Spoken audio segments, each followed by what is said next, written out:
object, you can get rid of bats and any other object. Good for you. Australia. Whether I agree with you or not, good for you. I mean, you're just like, okay, we'll get rid of everything that kills you. Don't drive a car anymore.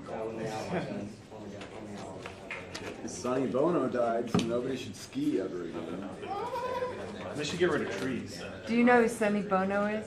Yep, shares. Oh, you do, really? Oh, that's right. I know that from Scooby-Doo. I've got. I know that because I was one of those kids that had like. Are you ready, Miss Melissa? I think everybody's warmed up and read some two good speeches, so anytime, ma'am. Okay, I'm going to open up today, talking about a mama bear. And she's going through the woods and she's gathering nuts and berries and she's finding the most fattening things she can eat so she can build up a store for the winter. So in the cold winter months, when no food is available, she can store her energy and save it by sleeping in her den. She may even give birth during this time with the energy she's stored. But what she's really doing is planning for the future. So why, when we talk about bears and other animals, is this sensible? And when we talk about human beings, it's disgusting.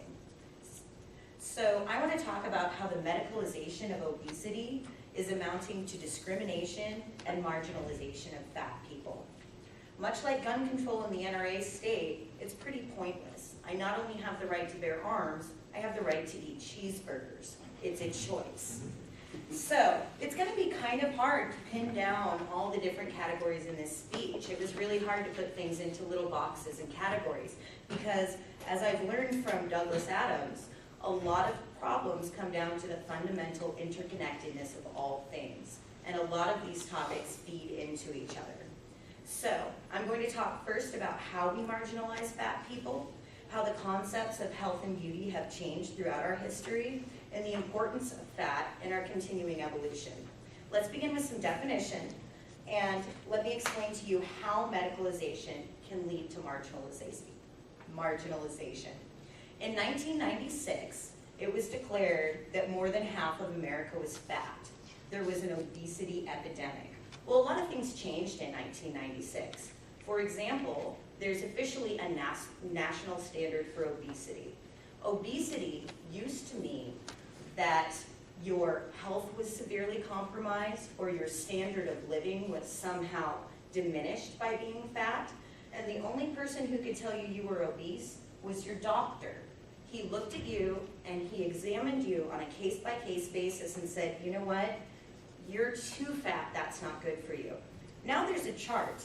That chart applies to every person in America. And if you're 5'7", you're supposed to weigh between a certain amount. If you're 5'8", it's a very simple body mass index that simply tells you how heavy you're supposed to be for a certain amount of weight. So, the dictionary definition of obesity is someone who is very fat or corpulent. The medical definition is someone who's more than 20% over their ideal weight. So one of the things that really bothers me is that we're even using such a loaded term for a medical definition.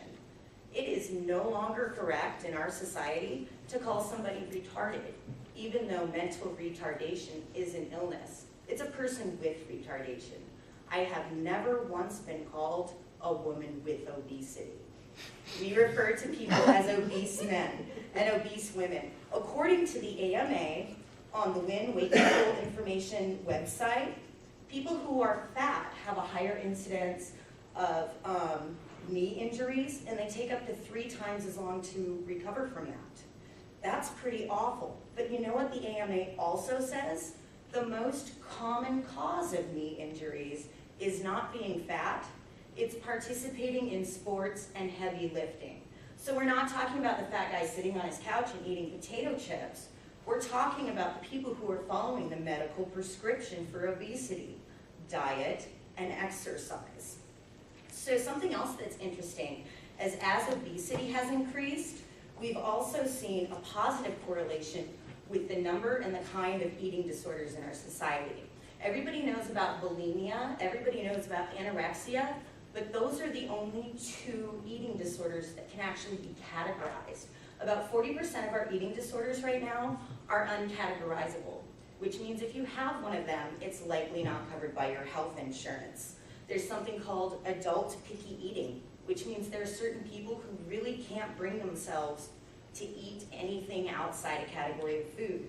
There's also something called orthorexia nervosa, which was coined in 1997 by Dr. Stephen Bratman.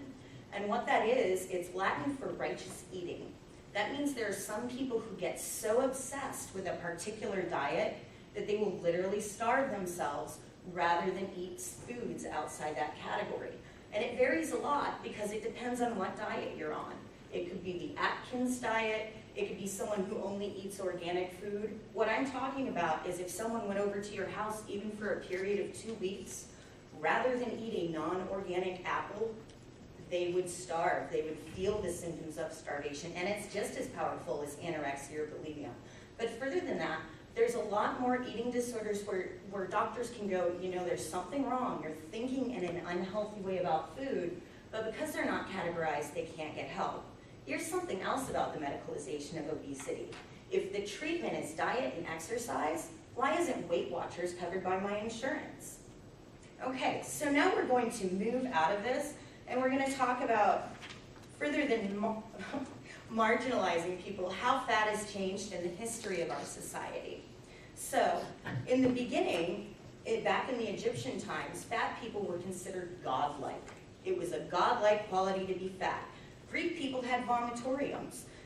Conspicuation was a sign of richness. In feudal and socialist societies, the fat man was elite. In our modern society, thin is the new version of rich. It costs a lot of money to be thin. It takes a lot of exercise, it takes a lot of leisure time, it takes special foods. In some cases, it takes medical treatment. I just want to point out that fat became unpopular when people like us could afford to be fat. Further, I want to talk about how this is part of evolution and how people use fat to make our society better. There's this whole thing about how the introduction of processed sugars has started making natives and Native Americans and other people have increases in diabetes and obesity. Well, I just want to say Samoan people, guys. They have been fat throughout history, and they have something called the thrifty gene. And scientists believe that the thrifty gene was a way for these people to colonize the Pacific Islands. If their ship was lost at sea, if there was a tropical storm and the fruit blew off the trees, if there was no food available, these folks could survive for longer. Which reminds me of a quote. I'm reading a book that's called In the Heart of the Sea by Nathaniel Philbrick. And it's about a ship that was wrecked, a whale ship. And essentially there were 3 small whale boats that kept going out into the sea. They all had 8 to 12 people on them. And they were lost at sea for about 4 months. In almost every case, the first people to die were African Americans. Well, are African Americans less able to survive at sea? Of course not. The biological anthropologist Stephen McGarvey has speculated that the people who survived these voyages tended to have a higher percentage of body fat before the voyage began and more efficient metabolism, allowing them to live longer on less food than their companions. That sounds a lot like the thrifty gene, doesn't it? Unfortunately, I'm running out of time, so I'm just going to recap here. The medicalization of fat people is discriminating and marginalizing to them. Our perception of fat has changed through time, and it will continue to change. And fat is necessary in the survival of our species. I hope that the next time you people see somebody who's a little fatter than you are, you reach out and try to make a new friend and don't push them over to the fringes, because it's time for you to be the bigger person.